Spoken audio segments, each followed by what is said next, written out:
Hello दोस्तों, hot trick विलास कुमार में आपका स्वागत है। आप लोग जो मौर्य साम्राज्य पढ़े हैं उससे कुछ ऑब्जेक्टिव आज हम सोल्व करेंगे और आप लोग अपने कॉपी पर उतार लीजिएगा, क्योंकि 2021 में जो एग्ज़ाम होने वाला है आर्ट्स विषय का, उससे हिस्ट्री से कहाँ से क्वेश्चन पूछता है, तो इसी के बारे में हम अभी चर्चा करेंगे और उस ऑब्जेक्टिव को सॉल्व करेंगे। तो आप लोग अपना कॉपी निकाल के आराम से पूरा ऑब्जेक्टिव लिख लीजिएगा। तो चलिए हम क्वेश्चन नंबर 1 से शुरुआत करते हैं। क्वेश्चन कह रहा है मौर्य वंश का संस्थापक कौन था। क्वेश्चन है मौर्य वंश का संस्थापक कौन था। तो ऑप्शन है चंद्रगुप्त, ऑप्शन बी में है बिंदुसार, ऑप्शन सी में है अशोक और ऑप्शन डी में है कुणाल। कह रहा है मौर्य वंश का संस्थापक कौन था। ऑप्शन नंबर ए है चंद्रगुप्त, बिंदुसार, अशोक, कुणाल। इसका ऑप्शन सही क्या हो जाएगा? चंद्रगुप्त। इसका आंसर क्या होगा? चंद्रगुप्त। अब यहाँ पर भी आप जान सकते हैं कि चंद्रगुप्त के बाद उत्तराधिकारी कौन बना था, मतलब अगला शासक कौन बना था। तो ये देखिए लाइन में ही दिया हुआ है। चंद्रगुप्त के बाद गद्दी पर बैठा था बिंदुसार, यानी चंद्रगुप्त का पुत्र बिंदुसार। बिंदुसार का पुत्र हुआ अशोक जो अगला शासक बना, और अशोक का पुत्र हुआ कुणाल, तो कुणाल भी अगला शासक हुआ। यहाँ तक बात समझ में आ गई होगी। अगला क्वेश्चन है चंद्रगुप्त की मृत्यु कहाँ हुई थी। चंद्रगुप्त की मृत्यु कहाँ हुई थी। तो चंद्रगुप्त की मृत्यु जो है वो हुआ था सरवनबेलगोला में। कहाँ हुआ था? सरवनबेलगोला में। अगला क्वेश्चन है चंद्रगुप्त मौर्य किस धर्म को मानने वाला था। कह रहा है चंद्रगुप्त मौर्य किस धर्म को मानने वाला था। तो चंद्रगुप्त के बारे में हम बता चुके हैं आप लोग को कि चंद्रगुप्त जो है जैन धर्म को अपना लिया था। जैन धर्म अपनाने के बाद ये चंद्रगिरी नामक पहाड़ी पर सरवनबेलगोला में 298 ईसा पूर्व में संलेखन विधि से अपना प्राण को त्याग दिया था। तो संलेखन विधि किस में है? जैन धर्म में। इसका मतलब इसका ऑप्शन है बौद्ध धर्म, जैन धर्म, शैव धर्म और वैष्णव धर्म। तो इसका आंसर क्या हो जाएगा? जैन धर्म। अगला क्वेश्चन है मौर्य वंश का अंतिम राजा कौन था। मौर्य वंश का अंतिम राजा कौन था। तो मौर्य वंश का अंतिम राजा कौन था। तो ऑप्शन नंबर है ए में दिया है चंद्रगुप्त, ए में दिया है अशोक, ऑप्शन बी में है कुणाल, ऑप्शन सी में है संपर्ति और ऑप्शन डी में है बृहदर्थ। तो पूछ रहा अंतिम शासक, यानी मौर्य वंश का अंतिम शासक कौन था। तो मौर्य वंश का अंतिम शासक था बृहदर्थ, क्योंकि अशोक के बाद कुणाल, कुणाल के बाद संपर्ति के बाद बृहदर्थ ही अंतिम, दशरथ भी आया था बीच में, कुणाल का पुत्र। तो इसका आंसर क्या हो जाएगा? बृहदर्थ। अगला क्वेश्चन है मौर्य वंश की राजधानी कहाँ थी। आप लोग दिमाग लगाइए, मौर्य वंश की राजधानी कहाँ थी। तो मौर्य वंश की राजधानी कहाँ थी। तो आंसर दिया है विदिशा, ऑप्शन बी में है दिल्ली और ऑप्शन सी में है पाटलिपुत्र और ऑप्शन डी में है मध्य प्रदेश।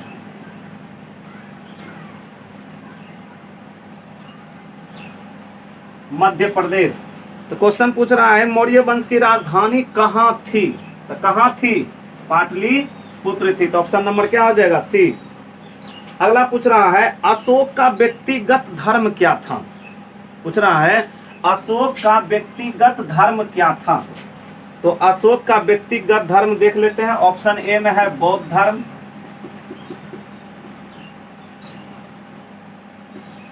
ऑप्शन बी में है जैन धर्म, ऑप्शन सी में है शैव धर्म, और ऑप्शन डी में है वैष्णव धर्म। वैष्णव है, हाँ वैष्णव धर्म। तो पूछ रहा अशोक का व्यक्तिगत धर्म क्या था? तो अशोक का व्यक्तिगत धर्म था बौद्ध धर्म। ऑप्शन क्या हो जाएगा? ए। अगला पूछ रहा है अशोक ने महेंद्र और संघमित्रा को बौद्ध धर्म प्रचार के लिए कौन सा देश भेजा गया था?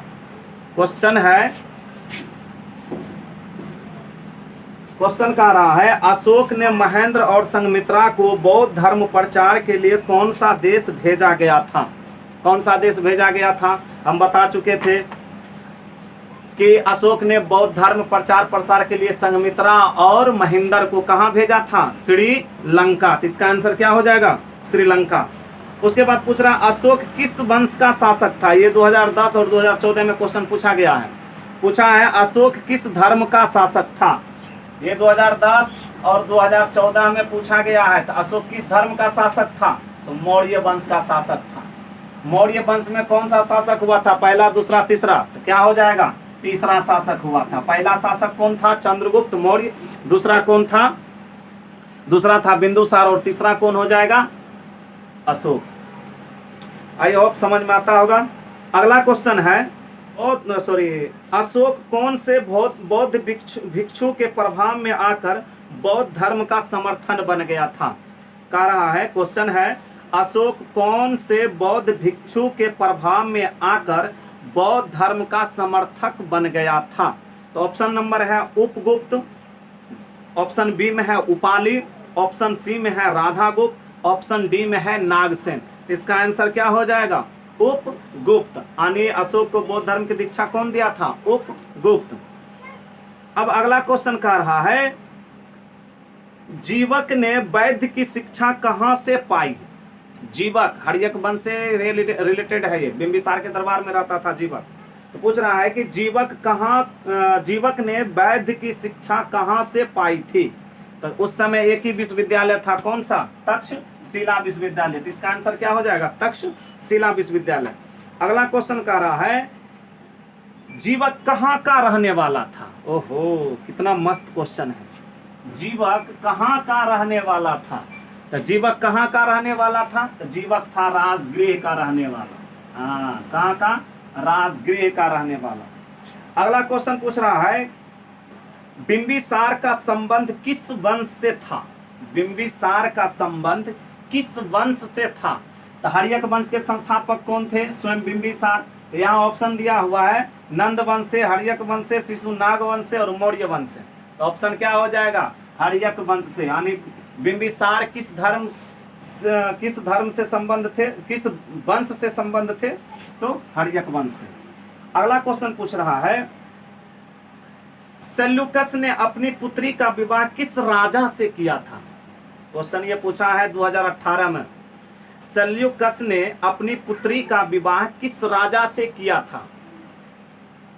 हम आप लोग को बता चुके हैं कि 305 ईसा पूर्व में चंद्रगुप्त मौर्य और सेल्यूकस निकेटर के बीच में जब युद्ध हुआ था, इस युद्ध में चंद्रगुप्त मौर्य विजय हुआ था। विजय होने के बाद सेल्यूकस निकेटर ने अपनी पुत्री का विवाह किससे कर दिया था?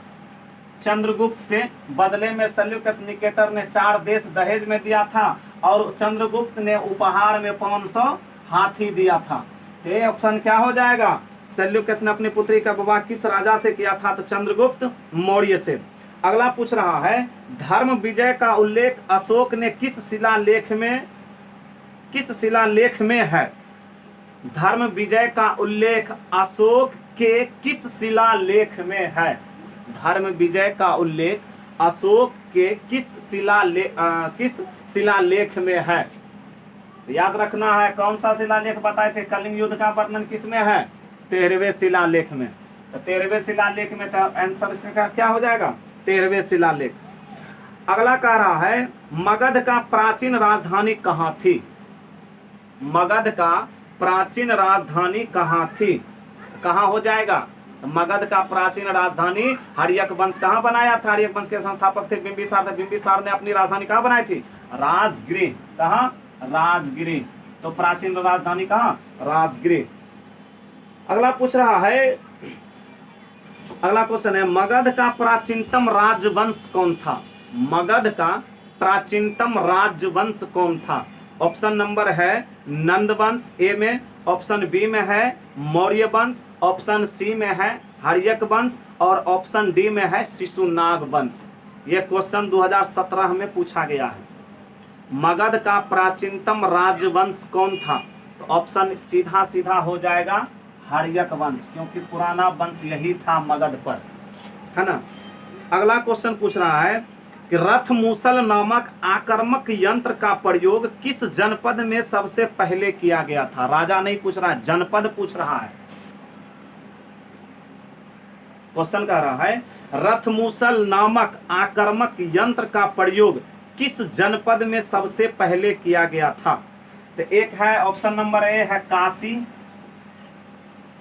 ऑप्शन नंबर बी है वैशाली, ऑप्शन नंबर सी है मगध और ऑप्शन नंबर डी है कहाँ है, कौशल। ऑप्शन नंबर डी है कौशल। तो हम बता चुके थे कि अजातशत्रु जब गद्दी पर बैठता है अपने पिता को हत्या करके, किसको, हर्यक वंश के संस्थापक कौन थे, बिंबिसार। तो बिंबिसार को जब हत्या करके गद्दी पर बैठता है तो रथमूसल और महाशिला कंटक का प्रयोग कौन किया था, अजातशत्रु। अजातशत्रु किस महाजनपद से बिलोंग करते थे, तो मगध जनपद से। तो इसका आंसर क्या हो जाएगा, मगध। अगला पूछ रहा है क्वेश्चन पाटलिपुत्र नगर की स्थापना उदयन ने किस नदी के संगम पर की थी। पूछ रहा है पाटलिपुत्र नगर की स्थापना उदयन ने किस नदी के संगम पर की थी। तो ऑप्शन नंबर ए है गंगा, ऑप्शन बी है सोन और ऑप्शन डी है पुनपुन और ऑप्शन डी है सभी। तो याद रखना है कि उदयन ने पाटलिपुत्र नगर की जब स्थापना किया था तो वो तीनों नदी के संगम पर किया था, इसलिए इसका आंसर क्या हो जाएगा, सभी। गंगा भी हो जाएगा, सोन नदी भी हो जाएगी और पुनपुन नदी भी हो जाएगा। अगला क्वेश्चन पूछ रहा है चंद्रगुप्त मौर्य के काल में कलिंग की राजधानी कहाँ थी। चंद्रगुप्त मौर्य की काल में कलिंग की राजधानी कहाँ थी। तो देख लेना है कलिंग की राजधानी कहाँ थी। तो उस समय कलिंग की राजधानी कहाँ, तौसली थी। कहाँ थी, तौसली थी। अगला क्वेश्चन है सेल्यूकस निकेटर ने अपना राजदूत मेगास्थनीज को किसके दरबार में भेजा था। क्वेश्चन कह रहा है सेल्यूकस निकेटर ने अपना राजदूत मेगास्थनीज को किसके दरबार में भेजा था। तो आप लोग को पता होना चाहिए मेगास्थनीज कौन सा पुस्तक लिखा है, इंडिका पुस्तक। कौन सा पुस्तक लिखा है, इंडिका पुस्तक। इंडिका पुस्तक लिखा तो कहाँ पर जाके लिखा, यही इंडिका में सबसे पहले प्रयोग किया गया था क्या, ये अपने पुस्तक में लिखा मेगास्थनीज लिखा कि भारतीयों को लिखने के लिए नहीं आता है। क्या लिखा, भारतीयों को लिखने के लिए नहीं आता है। तो पूछ रहा है सेल्यूकस निकेटर ने मैं अपने राजदूत मेगास्थनीज को किसके दरबार में भेजा था। तो मेगास्थनीज किसके दरबार में आए थे, चंद्रगुप्त मौर्य के दरबार में आए थे। इसका आंसर ये हो जाएगा। अगला पूछ रहा है अर्थशास्त्र के लेखक कौन है। अर्थशास्त्र के लेखक कौन है। तो अर्थशास्त्र के लेखक कौन हो जाएगा, भैया बता चुके हैं। कौन हो जाएगा, चाणक्य। कौन हो जाएगा, चाणक्य। सबसे पहली बात तो यह है आप लोग को पढ़ने में मन लगता है कि नहीं। लॉकडाउन था है भी, एक लड़का खोल के अक्सर मोबाइल पर पढ़ने में नहीं बनता है, बुर्बक नहीं बनता है, नहीं बनता है। कहीं चक्कर उक्कर तो नहीं चल रहा है, चक्कर चल रहा है तो उसको क्या करो, क्लोज कर दो। हाँ, तब पढ़ने में मन लगेगा।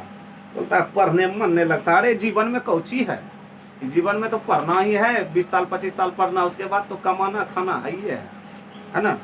आप लोग ध्यान से पढ़िए। 2021 में फर्स्ट डिवीजन लाना है कि नहीं? 2021 में फर्स्ट डिवीजन लाना है तो एक एक वीडियो आप लोग ध्यान से देखिए। जब क्लास खुल जाएगा तब तो है ये, टेंशन लेना ही नहीं है ना। चलिए तो अगला क्वेश्चन चलो देखते हैं। अगला क्वेश्चन पूछ रहा है मेगास्थनीज किस यूनानी शासक के राजदूत के रूप में पाटलिपुत्र आया था? यही क्वेश्चन तो अभी बता चुके हैं, यही सेम क्वेश्चन है। चलिए अगला क्वेश्चन पूछ रहा है, सबको ये क्वेश्चन वही हो गया। अगला पूछ रहा है प्रथम बौद्ध संगीति का आयोजन किस शासक ने करवाया था? प्रथम बौद्ध संगीति का आयोजन किस शासक ने करवाया था? देखो याद रखना, 4 बौद्ध संगीति हुआ था। प्रथम जो हुआ था अजातशत्रु के शासन काल में, दूसरा जो हुआ था कालाशोक के शासन काल में, तीसरा जो हुआ था अशोक के शासन काल में, और चौथा जो हुआ था कनिष्क के शासन काल में। ये पहला पूछ रहा है, तो पहला किसके शासन काल में हो जाएगा? तो 483 ईसा पूर्व में, 483 ईसा पूर्व में कौन किया था? अजातशत्रु ने किया था प्रथम बौद्ध संगीति का आयोजन। कहां पर किया था? तो राजगृह में किया था। देखो इससे एक भी क्वेश्चन नहीं छूटेगा, आप लोग अगर ध्यान से पढ़िएगा तो एक भी क्वेश्चन नहीं छूटेगा। 12 2021 के लिए 21 में एक भी क्वेश्चन नहीं छूटेगा। आप लोग को फर्स्ट डिवीजन लाना है ना। इधर उधर ध्यान देगा है ना, नैन से नैन मिल जाएंगे तो मनवा में कसक होइबे करी, इसलिए सब पर ध्यान नहीं देना है। चलो अगला क्वेश्चन पूछ रहा है, बौद्ध संगीत न था। अगला क्वेश्चन पूछ रहा है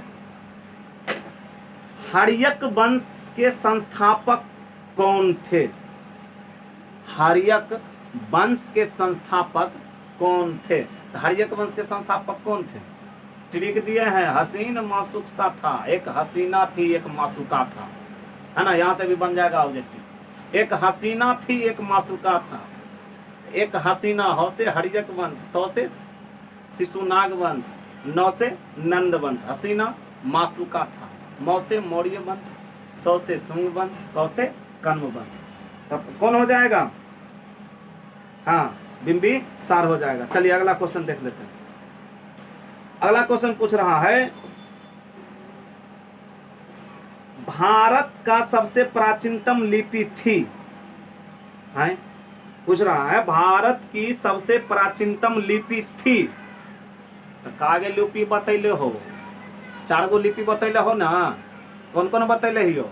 बतैले हियो अशोक, अरमाइक, ब्राह्मणी। हाँ याद है ना। क्वेश्चन यहाँ है सबसे प्राचीनतम भारत की सबसे प्राचीनतम लिपि थी अरमाइक, प्राकृत, पाली, ब्राह्मणी। क्या हो जाएगा? ब्राह्मणी। इसी को जेम्स प्रिंसपी ने पढ़ा था।